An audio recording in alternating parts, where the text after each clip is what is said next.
to Beyond the Qubit in part 2 with the CEO of Infleqtion. We have Matt, and what's really interesting in our interview is that Infleqtion is a neutral atom company, and they don't only build a neutral atom computer, but they also provide and sell sensors. And with that, they also have a very stable a relatively more stable cash flow business with an easier and earlier go-to-market.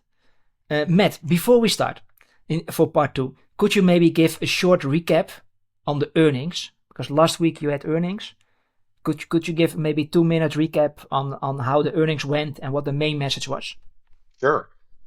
So, Frank, first of all, thanks for having me back on, Frank. And yes, we did report earnings a couple weeks ago, and the high level takeaways were we did $32.5 million in revenue in 2025 for the calendar year, and we gave guidance to do $40 million in revenue in 2026. And we had mentioned that our revenue composition from 2025 was made up of both quantum sensing as well as quantum computing revenues.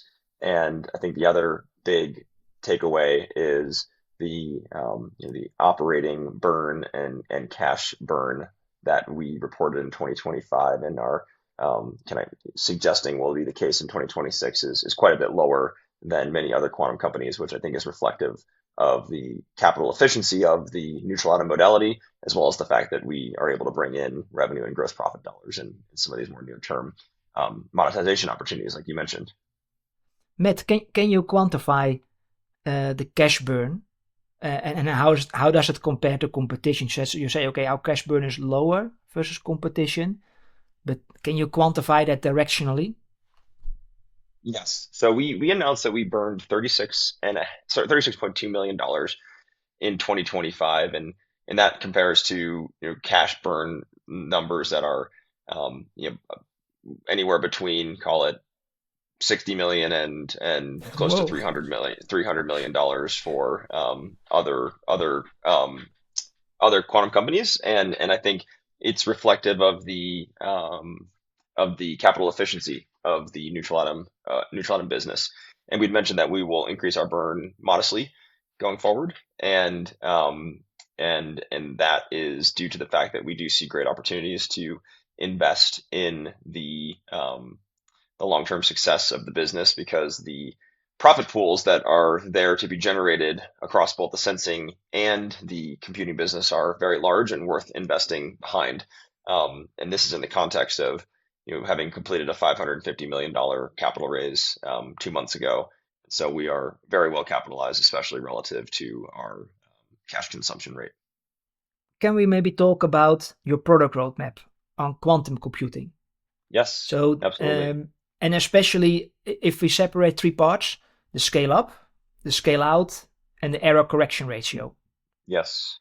And how, for each of those, could you walk us through what is on your research agenda, and what on your product roadmap, what do you expect to achieve for the coming 5 years?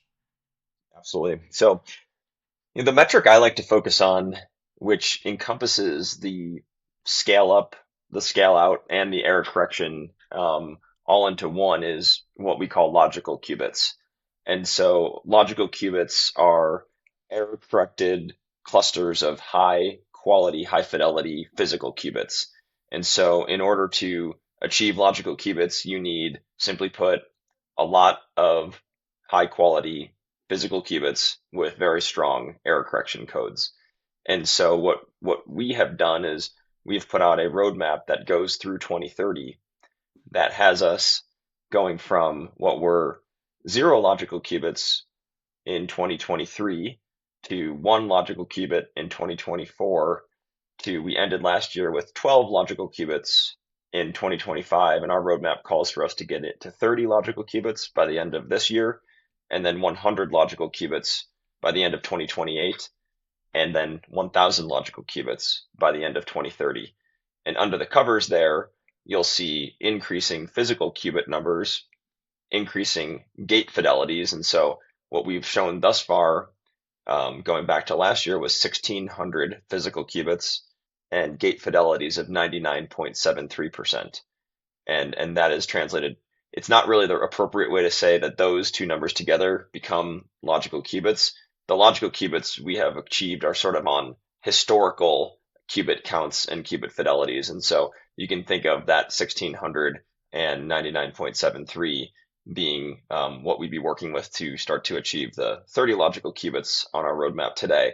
But over the course of the next 4 years, you'll see our physical qubit count continuing to tick up, our gate fidelities continuing to work their way to 99.9% and above from the 99.73 that we're at today, and the error correction codes that we're using to get stronger and stronger to help shrink that ratio of physical to logical qubits.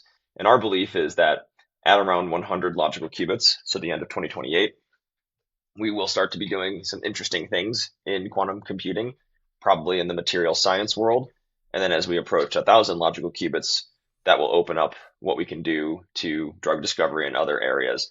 And the one area that lots of folks will focus on that quantum computers will be able to do that classical computers cannot is the running of Shor's algorithm, which is a factoring equation for taking very large number strings and figuring out what their two prime numbers that you multiply together to get that long string of numbers. And that is the calculation that classical computers cannot perform, and therefore all of modern day encryption is based on. It's always been thought that that will be, one of the applications that quantum computing can do, but not in the 100 or 1,000 logical qubit range, but maybe a little later. Although there have been some papers that have come out recently from both Google and some other folks at Caltech in the neutral atom world that have shown that that number is getting smaller from the number of qubits needed to run the Shor's algorithm and getting closer and closer. So it's possible that Shor's algorithm actually becomes something that quantum computing can focus on sooner than anybody thought. If we look at last month, there have been amazing announcements. Yes. Amazing. Yeah. The parity announcement on IBM. Yep. The interesting part is parity say they're technology neutral. Are you also considering to work with parity? I'm actually not familiar with this parity announcement. What is this? They announced on IBM they got the world record of logical qubits. So on IBM Heron they reached 52 logical qubits. Yep. And this was higher than almost double the amount that IBM itself got on its quantum computers. Yeah. So what they did is they have an architecture where they take the distances. So how the CEO explained it to me, it's a bit technical, but he said, okay, instead of calculate, if you have the sphere, then he's calculating the distance between two cities. Yep. And instead of having two qubit pairs, now you have only one. Okay. You only take the distance. Yeah. And in that way, with that architecture, he got higher quality qubits. And so basically the ratio physical to logical qubits was higher, but not because of error correction, but because of the architecture that they used. Okay. So interesting. And the next step in the product roadmap is that they want to make that error corrected. Okay. Right. Yep. So it's an interesting approach. I had them in the podcast last week. But they announced that the press release. We had the big paper from Google AI and Caltech on big data. So suddenly NVIDIA with ISIL on they made an announcement. IonQ on the product roadmap also announcement. So if you look at all things, it looks like timelines are accelerating. Yes, it does. And it very much feels that way right now. That things are accelerating and roadmaps are being pulled in, and it's a really exciting time. Yes. If we talk about scaling, for the listeners, can you explain a little bit the basics? What actually scales? And can you maybe explain to the listeners, how do you scale lasers? How do you scale optics? Yes. So I think I may have shown this last time, but if I didn't, and this isn't the most beautiful version of it, but at the center of all of our products is something like this. This is an older model, but it's an ultra high vacuum cell with integrated electronics, and inside that ultra high vacuum cell lives our atoms. And in most cases for computing, it's cesium, but it can also be rubidium. And increasingly, we're blending the two for our dual species approach with both cesium and rubidium atoms. And what we do is we individually address atoms inside this ultra high vacuum cell with lasers, and each of those atoms becomes a qubit. And so the nice thing about neutral atoms is it is a highly scalable modality because we don't need to increase the footprint of the actual QPU. It just stays inside of here, but the processor is growing by adding more atoms into the array. And so I'd mentioned before that we have showcased a 1600 qubit array, physical qubits, and that is by holding those atoms in place using something called optical tweezers and other types of lasers to excite the atoms, entangle the atoms, cool the atoms, and then start to run the logic that you can run on quantum computers, all based on what we do with photonics. And so the ability to scale is one of neutral atoms' highlights. And so already the records on physical qubits are held by neutral atom companies. We hold the commercial record at 1600, and then our friends and partners at Caltech hold the physical record at 6100, and that was using our underlying hardware. So the scalability of neutral atoms, there's a lot to like about it because you can increasingly grow the computational power by just adding atoms to the array. Now, to your question, what does that mean from a laser and photonics perspective? Are we just having to add infinite number of lasers around the table to continue to house all these atoms? And the answer, luckily, is no. So we use something called a spatial light modulator, which effectively can split atom beams into multiple beams and address many atoms at once. And so you can see one laser coming in to the spatial light modulator and then branching out into many different individual lasers to address each of the atoms.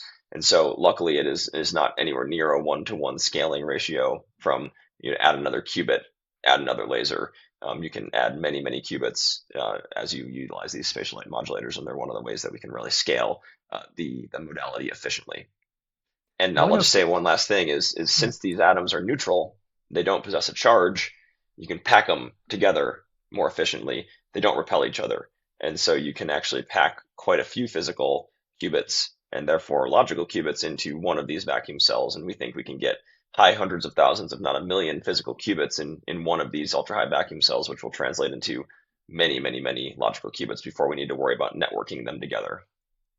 And the benefit of neutral atoms is that they're God-given qubits, and they're Yes, all God-given look qubits, alike. all the same. So Yes. that's really positive. But the drawback could be that the the the the, the errors could be coming from issues with controlling the lasers and with the control systems. Could Yes. you explain what you have in your product roadmap to improve on that? On the control and the optics and the lasers, what can you improve and how would it make a difference?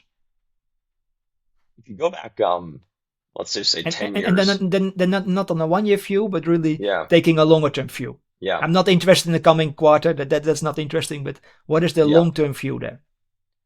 So if you go back 5, 10 years, definitely 10 years and even five, neutral atoms weren't really on the map for quantum computing.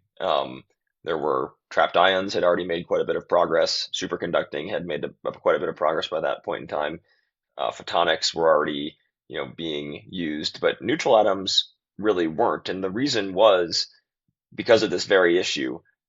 We did not have the ability to control the atoms with the precision that we needed to create high quality qubits. And so when I first invested in Infleqtion, really the state of the art for neutral atom quantum computing was at our chief scientist, Mark Safman's lab at the University of Wisconsin-Madison.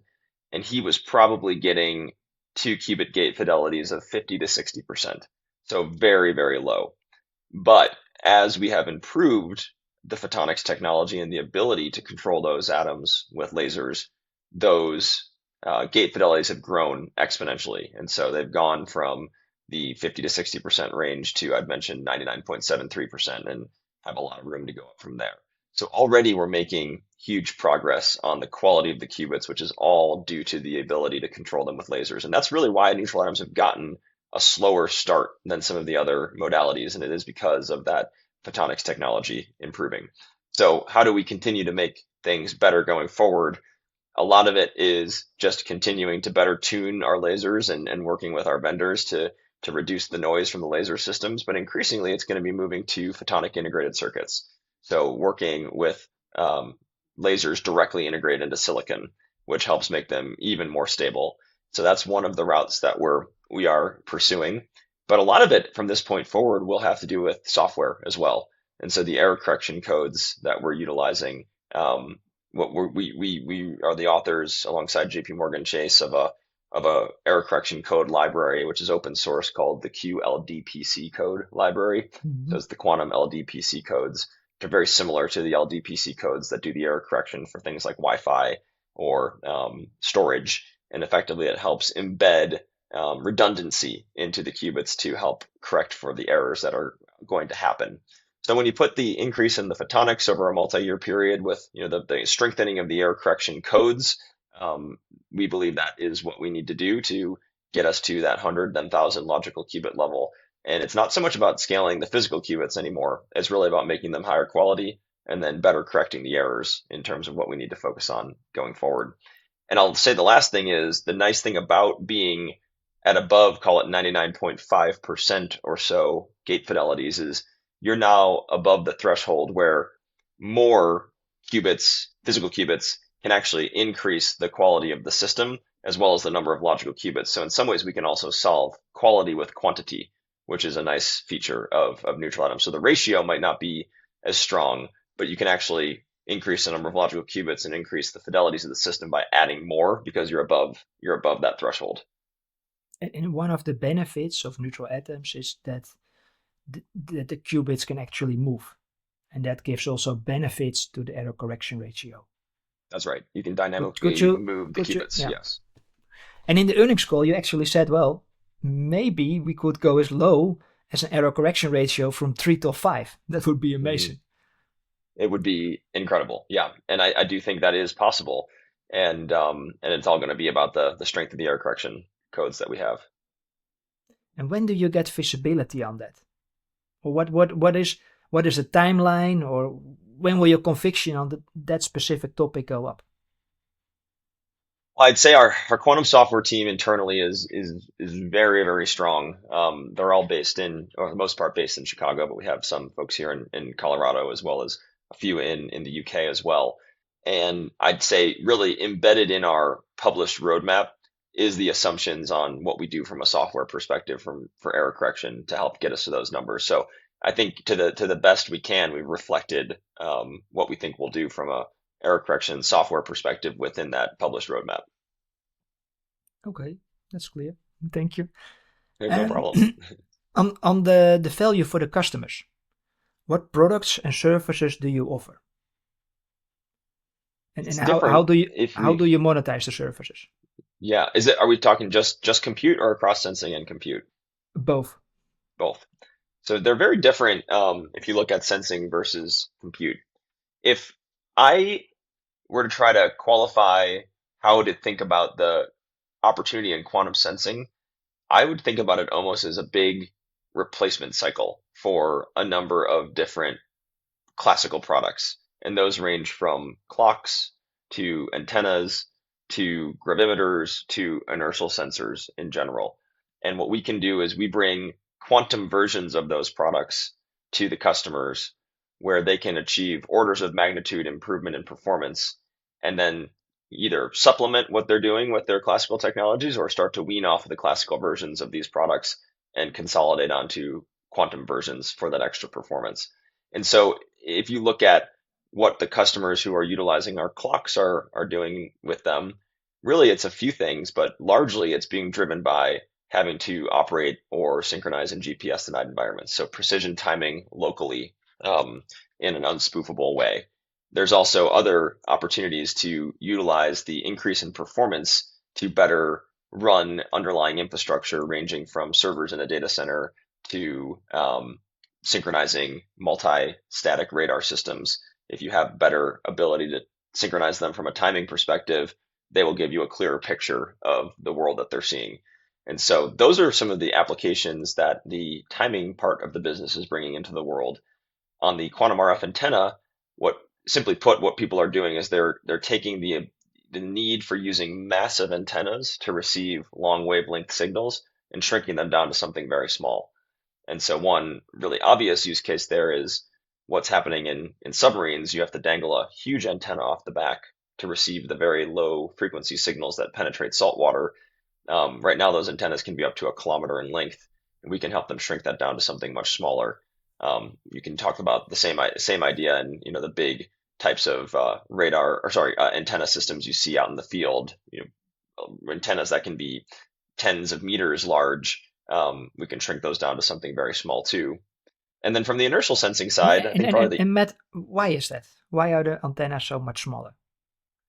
so the RF world has been, call it, around for 120 years, and it's really all based upon the idea that there are radio waves going through, and inside those waves are embedded electric signals, and the antennas that receive those radio waves are approximately the size of the wavelength they're receiving, and then they are tuned to vibrate to that wavelength and then extract the electronic signal that's embedded inside that wave out from that wave, and then play it back to us in whatever way that that it's set up to do.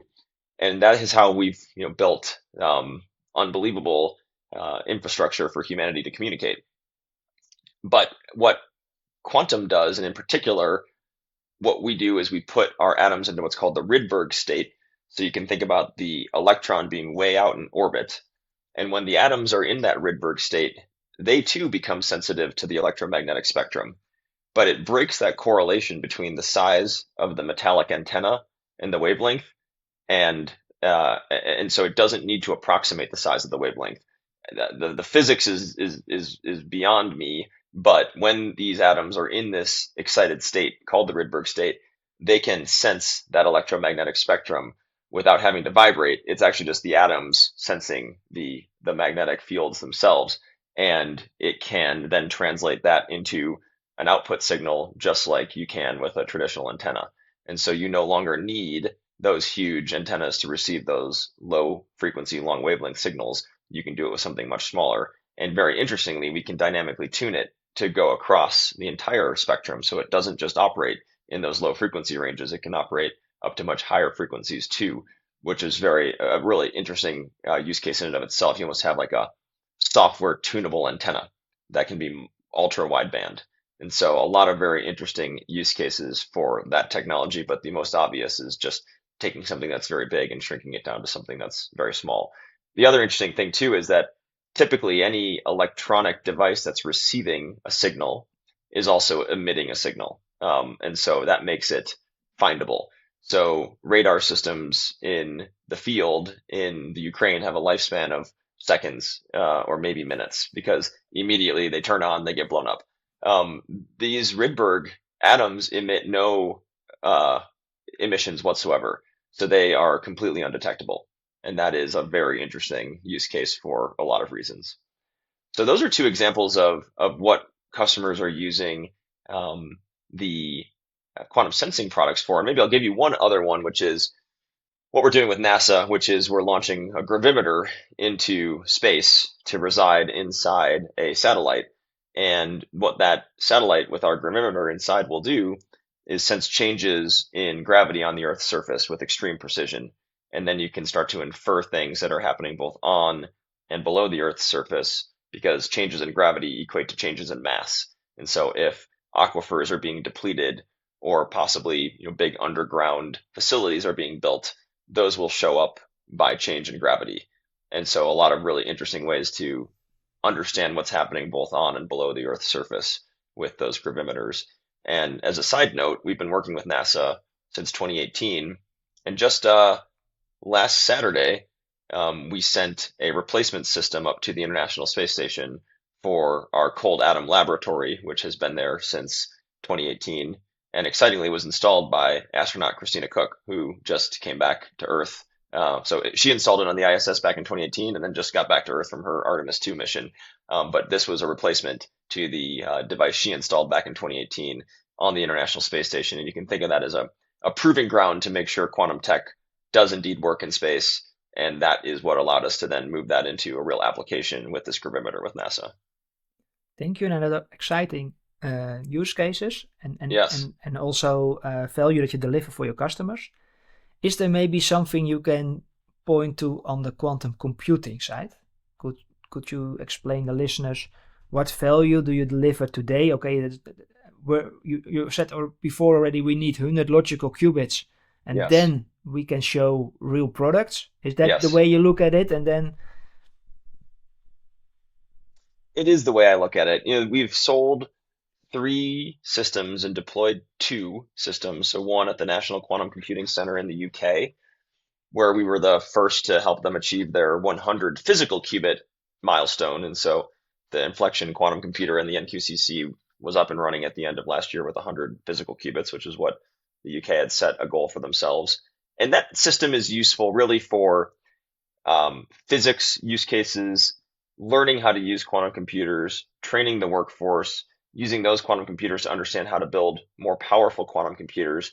But they don't have a commercial application that they are going to exceed a classical computer at yet. And so there are a lot of usefulness, there is a lot of usefulness that the customers do enjoy from these computers, but they're not something that you would do solely to earn a return on your investment, if that makes sense. So you're not doing something that you can monetize and say, okay, I paid $100 million for this quantum computer, but I made $1 billion. And so it was a 10x return on investment. We aren't there yet. I do believe once we get to 100 logical qubits, we will get there. And that's when you'll start to really see the quantum computing market take off in earnest. And it will be people like the banks or the material science companies or the biotech companies who are buying them to accelerate their core business and earn a return on that investment. I will give you one kind of interesting example, though, of a use case of a quantum computer, which is something we're doing with ARPA-E, and that is utilizing quantum computing to better stabilize the energy grid. And that is, a multi-factor problem with all sorts of changing variables that's incredibly dynamic. So it's a very interesting place to start to apply quantum computing technology. And so ARPA-E had put out a call just for any kind of technology that might help them solve that problem and planning for blackouts and brownouts, etc. And our quantum computing solution was actually the one they chose, which was really exciting because this was not a quantum oh computing wow, call. This was just a help us solve a problem, and they ended up going with the quantum solution. So that's the type of problem we'll start to be able to solve, and we're working on that with RPE right now. now congrats, Matt. That sounds really interesting. And it also is a good signal that a large institution like the RPE selects your product. That Yes, really yeah, we've shows actually that. recently won 2 cool programs with RPE in the last year. So there's a lot to do there. And how does that help to build relationships? And how does that help to create the ecosystem around you?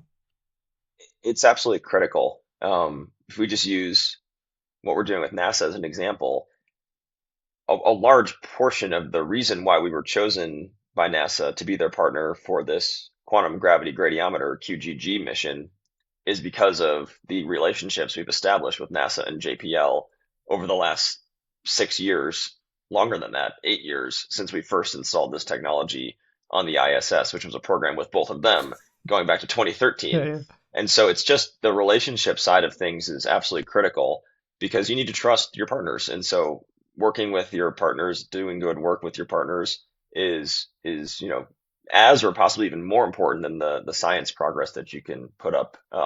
And so working with ARPA-E and the DOE is incredibly important because I think the DOE's view is that this is going to play out very similarly to quantum computing, that is going to play out very similarly to how high performance computing and GPU clusters played out, in which the national labs played a critical role in starting that revolution. And so I think they view themselves as the ones who are going to have the first useful quantum computers, and then it'll build from there, just like they were the ones to house Titan, for example, which was the first GPU cluster, one of the national labs in the southeast, where Titan was housed, Oak Ridge, and that really gave rise to all of the large language models and the general AI that we're working with today. So I think they think quantum is going to play out very similarly, and doing work with that department through ARPA-E, et cetera, is super important to developing those relationships longer term. Okay. Could you explain a little bit the broader context of the neutral atom ecosystem and the innovation? And then also how you compare there, for example, within neutral atoms with players like Q-era, and especially the university ecosystem. How Mhm. do you compare? So if we look back, what we were talking about earlier, if you look back a decade, neutral atoms were a very, call them dark horse candidate for quantum computing. It was clear they had applications in the sensing world, but they hadn't been explored in earnest outside of academia like trapped ions or superconducting had been. And so when I first invested in Infleqtion, part of the thesis was let's bring Mark Safman into the fold and start to explore neutral atoms as a useful quantum computing modality. And as I reflect back on my initial investment thesis in Infleqtion, honestly, the progress in compute has been the most exciting and surprising because it was still very possible back 8 years ago that neutral atoms might not be a good candidate. But what they've done since that point in time has proven that they are indeed a good candidate and have really flipped to one of, if not the leading modality on most of the metrics that matter, especially in the last few years. And you've seen big breakthroughs out of the MIT lab. You've seen big breakthroughs out of Caltech, and so what's happening in and at Mark's lab at the University of Wisconsin-Madison. And so what's happening in the academic world is very, what would you call it? Like additive to what's happening in the commercial world with folks like ourselves and Quera. And so I have deep respect for all of the players in the neutral atom world. I think Quera is A- fantastic. I think the folks at Caltech and at MIT are fantastic. Or Atomic, the new company that just spun out of Caltech, has an absolutely world-class team, and we are all working, doing our part to bring neutral atoms into the forefront. And I'm really excited about the progress that we've all made. and can you maybe quantify a little bit if it's now if there's success in the academic world? What does it mean with the people or the students who choose to study or to spend their time on this direction? Is there something on that you could quantify? Because that would maybe a proof point for the momentum of So neutral if you atoms. look at what the announcement that was made in late 2023 out of MIT, or actually rather out of Harvard, on logical qubits on neutral atom quantum computing, that was a real inflection point for the whole industry because it showed the roadmap on how to get to 100 logical qubits and beyond, and really brought neutral atoms up into the leading position on how to get there. And what Caltech has announced, and again what Mark at his lab continues to announce out of University of Wisconsin-Madison, are really a lot of times the leading scientific breakthroughs. And then you have to figure out how to do that repeatedly and in an engineered way, not in the lab way, at academia in the companies. So there's a huge amount of uh, collaboration between academia and the commercial world to get us to useful quantum computing. And if you were someone thinking about entering academia and pursuing quantum physics, I think it's a very interesting career choice right now because the quantum physicists who are working on quantum computing in both academia as well as in the commercial world are going to continue to be in very high demand, and they are the drivers forward of making this happen. And so, whereas if you were to major in quantum physics 5 years ago, maybe academia was really your only choice for a post PhD job. But now there are a lot of other roles in the commercial sector where you can actually go work at a company and use the skills that you've learned in your PhD or master's or undergraduate physics program. Yes. Okay. Thank you. Can we talk a little bit about the management team? And Can you Yes. explain how you work together, and why are there synergies? Why, and especially why is 1 plus 1? Why is it 3? The way I think about our executive leadership team here and the way I've tried to craft it is it's a group of athletes, meaning just really high quality, high functioning people, um, who all have specific areas that we are focused on in terms of we have Dana as our chief scientist. We have Pranav as our chief technology officer, Paul as our chief revenue officer, Alon as our chief financial officer, and so on. But each of those folks is a great just teammate to have on the team. So they do their job with excellence, but really I'm looking to build or have looked to build and have built a team where each of those individuals comes together and the sum is greater than the parts. And that's the way I think about the ELT. So each part of the team doing their job with excellence, but contributing to the broader running of the company because they're just great athletes at whatever it is they focus on. And so that's my philosophy on how to build a management team. And then the other piece, in order to make that work, is they have to be people with reasonably low ego and highly collaborative folks without a ton of elbows out. This is my space, and so we all take a very collaborative approach to running the business, but we each know which swim lane we each are probably the most suited to address. And so we have people ranging from Dana and Pranav on the ELT who are world class physicists to people like Julie who is a world class marketer, to people like Pranav who's a world class, or sorry, people like Paul who are world class at running sales organizations. So very different skill sets, but all come together to help run the company. Okay, thank you. Yeah. Matt, on the personal side, where Yes. do you get energy from? Well, I have to start my morning every day with exercise. I have a lot of energy often, and so I have to actually start the day by by burning some of that energy off. And I'm one of those people who truly will go crazy if I don't exercise. And so I'd say I'm kind of wired to have a high level of energy in general. But the way I replenish my energy after a long week is spending time with my two kids, Emma and Sophia, who are 6 and 2, and my wife Kamana. I like to play the guitar, and piano, which is one way I kind of maybe wind down after a long week. And then I like watching Notre Dame football and then hanging out with friends when I'm able to do that. So I'd say those are my things I do, and they all kind of whatever you put them in a stew, and that's how I end up being as energized as I am on a daily basis. And also, how do you allocate your time is quite important. And where do you how do you decide where to focus on and where not to focus on? Well, I've often looked to the business itself for what it needed at that time and have tried to focus my energies on what the company needed the most. So what that means is when I first started, what the company needed the most was financing, and the company needed the ability to know what to focus on and what not to focus on.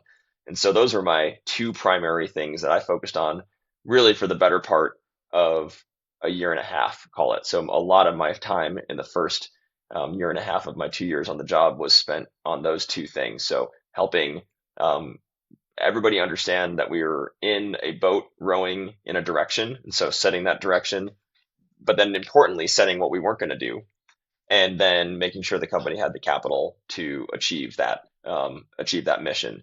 So a lot of it was really some of the just basic um, building of the team on top of what I just mentioned, as well as the general direction we were going, and then the financing.